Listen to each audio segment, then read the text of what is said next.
E aí, galera do ensino médio, tudo bem, pessoal? Sejam bem-vindos à nossa aula de Educação Física do terceiro período. Nessa nossa aula, nós trabalharemos dois conteúdos. O primeiro conteúdo referente às práticas corporais e autonomia e o segundo conteúdo nós trabalharemos as lutas como cultura corporal. Fala, galera, beleza?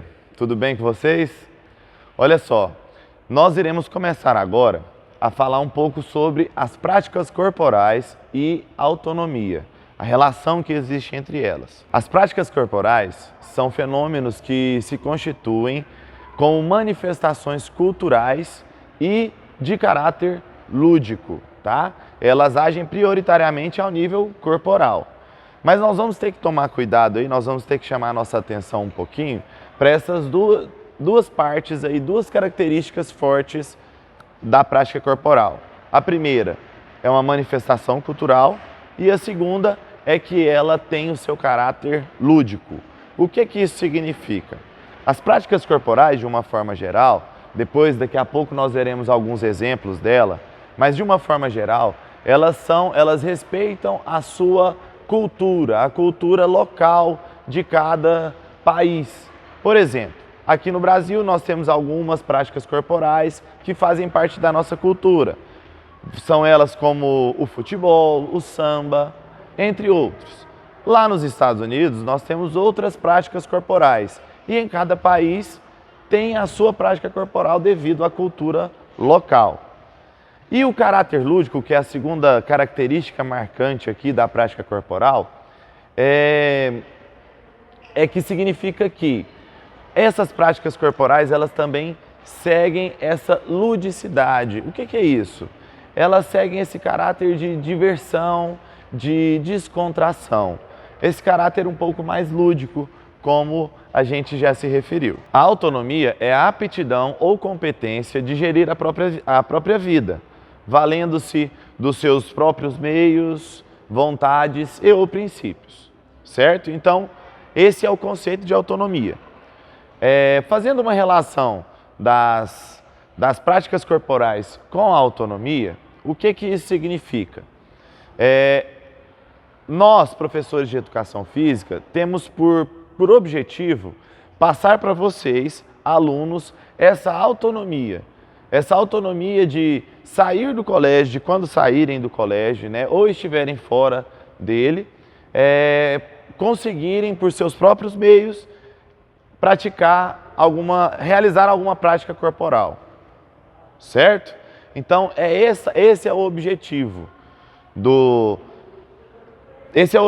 da educação física, é torná-los capazes de realizarem alguma prática corporal de forma autônoma. O Ministério da Educação define a autonomia como o objetivo do aluno assumir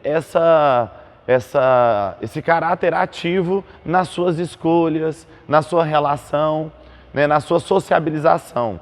Pois, voltando um pouco lá atrás, como a gente já falou, a prática corporal, ela segue também esse caráter lúdico, ela segue também essa questão da manifestação cultural. Então, a relação entre autonomia e prática corporal, ela deve se estabelecer dessa forma. Então agora nós veremos quais são os benefícios dessas práticas corporais, certo? E para que elas servem na sua vida.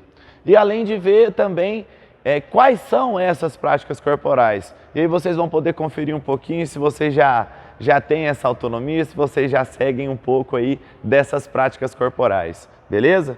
Então fica com a Ana Paula aí. Então, pessoal, como o professor Kisleu falou para vocês, explicando o que são práticas corporais e o que é autonomia, eu quero agora exemplificar um pouquinho que tipos de práticas corporais existem. Por exemplo, são práticas corporais os jogos. Quando você brinca de queimada, de pular corda, de pega-pega, a ginástica, que são tipos de calistenia, a ginástica de simples movimentos e até a ginástica rítmica. As lutas e as artes marciais também. Por exemplo, a capoeira e o judô são exemplos de lutas de práticas corporais, porque envolvem bastante cultura.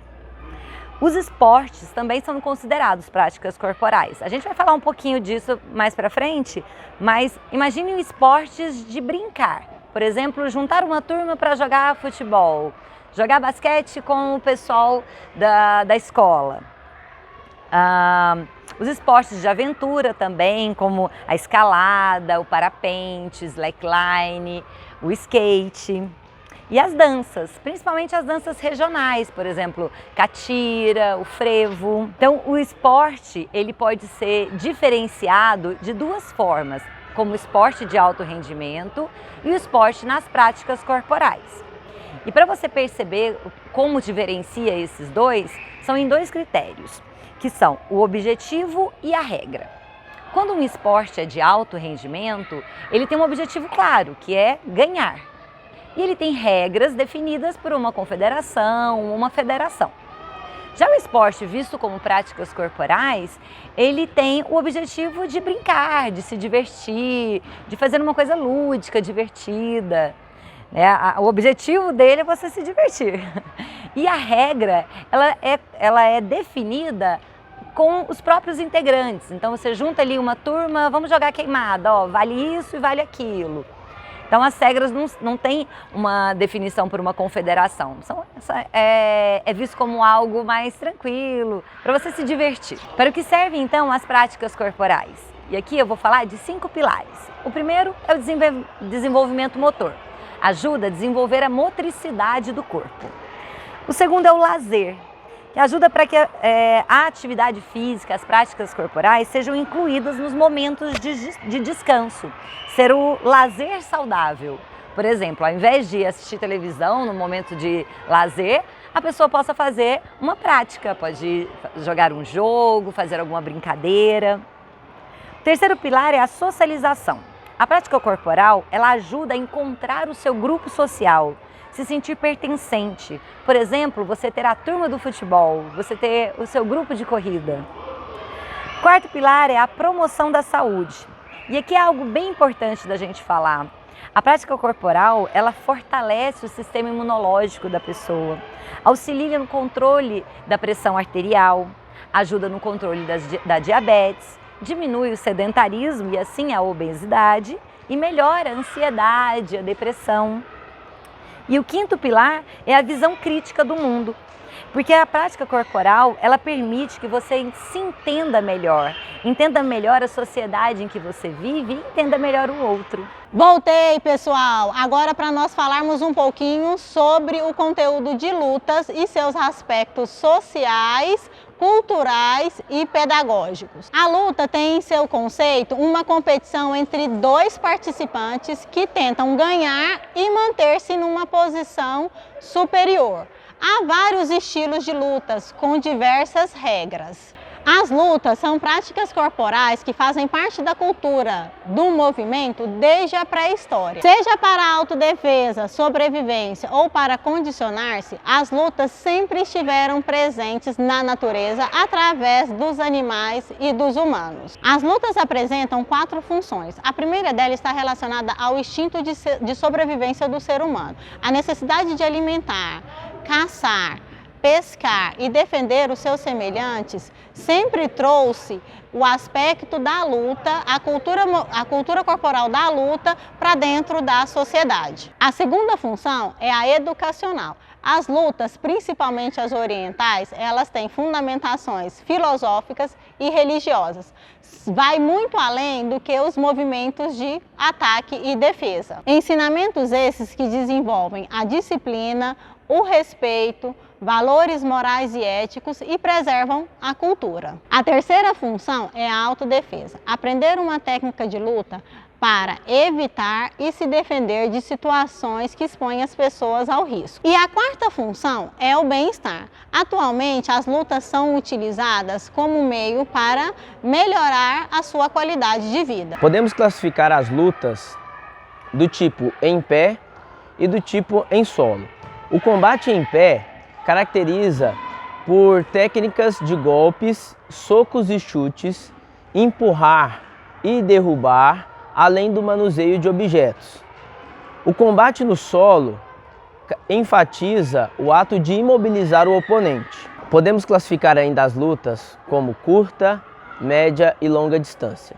Curta são lutas de domínio, com o ato de agarrar, puxar, derrubar ou imobilizar o oponente para vencer.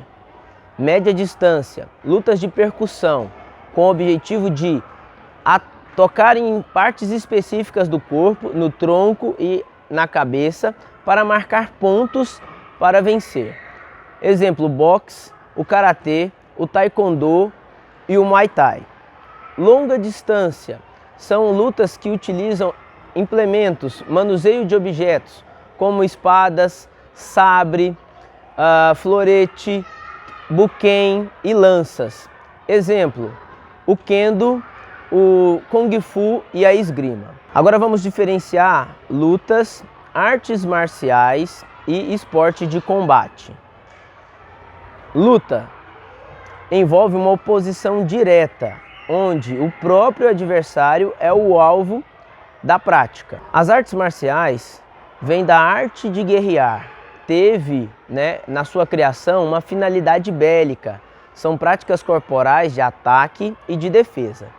As artes marciais orientais possuem uma característica filosófica para os seus praticantes, colocando que para vencer o oponente é necessário primeiro vencer a si mesmo. No Japão, o Bujutsu refere-se às artes bélicas e a modernização do Bujutsu nós temos o Budo. Esportes de combate, modalidades esportivas começam a influenciar a sociedade e a competição entre pessoas se torna um espetáculo. Logo, diferentes modalidades de lutas precisam se adequar a essa procura de novos praticantes. Os esportes de combate se caracterizam também pela criação de torneios, que foram criados para ter mais adeptos a esses esportes de combate e também a definição de regras, e regras que precisam se tornar universais. Um exemplo que nós podemos dar é o karatê, que é uma luta de oposição direta, é também uma arte marcial japonesa, o Budo, e também estreando esse ano nas Olimpíadas de Tóquio como uma modalidade olímpica. Então o karatê é uma luta, uma arte marcial e um esporte de combate. Queridos alunos e alunas do ensino médio, hoje eu vou passar para vocês um resumozinho do que vocês vão precisar para fazer o trabalho de vocês. Eu fiquei com as lutas olímpicas, tá? Lutas olímpicas no plural. Vocês vão saber por que eu estou falando no plural daqui a pouco, tá certo? A gente tem as lutas olímpicas, são 6, tá? A gente tem a esgrima, o boxe, o judô, o karatê, o taekwondo e a luta olímpica no singular. Daí a razão, lutas olímpicas são todas as lutas no calendário das Olimpíadas e a luta olímpica que é uma das lutas que contém no calendário olímpico. Tá? Vou falar um pouquinho de cada para vocês saberem direitinho o básico do que acontece em cada uma delas. Nós temos a esgrima, que é o único esporte de combate que não tem contato corporal. Na esgrima a gente usa um equipamento para fazer o combate. No caso da esgrima são 3 da esgrima. Nós temos o florete, o sabre e a espada. Tá? A gente tem o boxe também, que no caso das Olimpíadas, o boxe é amador. Nós temos o boxe profissional e o amador. O que é a diferença principal? Se vocês olharem agora nas Olimpíadas, o boxe, eles lutam com um capacete. E aí, através desse capacete, a gente já sabe que é um boxe amador. E através da contagem de pontos, para saber quem é o vencedor da luta. Nós temos o judô, que é sempre uma modalidade que o Brasil sempre traz medalhas em todas as Olimpíadas. E esse ano a primeira medalha dos Jogos nas Olimpíadas de Tóquio foi de um judoca, que foi o Daniel Carguinin, e a Mayra Aguiar, que também ganhou uma medalha. Então é sempre um esporte que traz bastante medalhas para a gente. E o judô, ele tem 3 tipos de pontuação. O ippon, que é o ponto que você, fazendo um ponto de ippon, você já ganha a luta. Nós temos o vazare, que é meio ponto. Na mesma luta, se você tiver 2 vazares, você também ganha a luta. E nós temos o yuko, que é a pontuação mais baixa no judô. Além do judô, da esgrima e do boxe, a gente tem o karatê. O karatê está iniciando dessa vez agora nas Olimpíadas de Tóquio. É a primeira vez que vai ter karatê nas Olimpíadas. E o karatê, ele é dividido em duas vertentes. Nós temos o kumite, que é o combate de maneira geral, onde vale chute, soco, é onde o bicho pega mesmo. E nós temos o kata, que é uma simulação, é uma luta imaginária, que os árbitros ficam analisando os seus movimentos, né? A gente tem o taekwondo. O taekwondo, a palavra taekwondo ela é coreana, então o tai são os pés, kwon, mãos e do, caminho. Então seria caminho dos pés e mãos para poder vencer o seu oponente, né? É uma luta que é usada muito como defesa pessoal. E por último, a luta olímpica no singular. A luta olímpica é a mais antiga de todas, tá? Já a gente tem relatos que a luta olímpica começou em 1882, é muito antiga. E a luta olímpica é dividida em duas. Nós temos a luta greco-romana, que ela é com golpes acima da cintura, você só pode usar da cintura para cima e os membros tronco e membros superiores. E uma curiosidade, se vocês olharem nas Olimpíadas que está passando agora, na luta greco-romana sempre tem um adversário de azul e outro de vermelho. São padronizadas essas cores. E aí, por final, a gente tem a luta livre. A luta livre, como a própria palavra já fala, né? Livre vale nas pernas, nos braços, tronco, vale tudo. Então esse foi um resumo sobre as lutas olímpicas e espero que tenha contribuído com vocês. Valeu? Fala galera, tudo bem com vocês? Vim dar continuidade ao nosso conteúdo do terceiro período sobre lutas. A luta e a violência vai ser o que eu vou abordar hoje aqui para vocês. A violência não tem nada a ver com a luta. Violência é um problema social, a educação, a joia. Então o que vocês têm que estar pensando toda vez que vocês pensarem em luta e violência? Violência é uma agressividade excessiva que você aplica a uma pessoa, principalmente quando a pessoa não está esperando um golpe ou ela não sabe se defender. Já a luta, ela se é considerada um esporte e uma disputa entre dois atletas que usam de estratégias e técnicas diferentes para atacar ou se defender do adversário visando pontos ou uma imobilização, ok? O que vocês têm que estar ciente e na cabeça de vocês é que a luta, ela existe regras específicas, cada luta tem a sua regra e tem a sua área de combate. Tem que se respeitar a área, os espaços que tem ali e tem que se respeitar as regras que você vai utilizar contra o seu oponente. Já a briga, a violência, isso é um problema social, como eu já falei, e não tem nada a ver com os princípios da nossa luta, do esporte principalmente. O que vocês têm que estar cientes é que a luta ela é dividida entre vários tipos de modalidade, em pé ou então até no solo, ok? E não podemos relacionar esse tipo de combate com as brigas que você vê entre torcida, na rua, tudo isso. Perfeito? Galera, o que eu poderia falar para vocês está aí. Um grande abraço a todos e não deixe de dar um like lá pra gente no nosso canal, ok? Grande abraço a todos. Até a próxima.